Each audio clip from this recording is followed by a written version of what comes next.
Hello, সবাই কেমন আছো?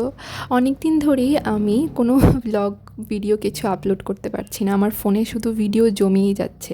কতগুলো ক্লিপস নিয়ে রেখেছি যে সুন্দর করে ভিডিও বানাবো। সেদিন মামার বাড়িতেও গিয়েছিলাম। তো সেগুলো করাই হচ্ছে না আর এডিট। তো আজকে ভাবলাম একটু এডিটে বসি। তো একটু টুকটাক ভিডিও এডিট করলাম। তো এটাই তোমাদের সঙ্গে শেয়ার করব। প্রত্যেক শনি রবিবারে করে আমি একটু গাড়িটা নিয়ে বেরোই রোডে। একটু জাস্ট মানে প্র্যাকটিস করার জন্য, লার্নিং প্রসেস চলছে আমার যেহেতু। তো আমাদের আগে থেকেই প্ল্যানটা ছিল যে মামার বাড়ির রোডের দিকে একটু যাব, তো তাদের বাড়িও একটু ঢুকে আসবো গাড়িটা নিয়ে। তো সেই জন্যই সেদিনকে একটু মামার বাড়িতেও গিয়েছিলাম। সেদিনকে অনেক মাস পরে মামার বাড়িতে গিয়েছিলাম। এখন আর সেভাবে যাওয়া হয় না, আগে তো প্রায়ই যেতাম। তো যাওয়ার সঙ্গে সঙ্গেই বড় মামি তো একদম খাবার টাবার পুরো রেডি করে চলে নিয়ে এসছে। এদিকে আমাদের জন্য লস্যি আর তালের বড়া নিয়ে এসেছিলো। তারপর কিছুক্ষণ বসে একটু গল্প টল্প করে আমরা চলে গেলাম মেজো মামি তাদের ঘরে।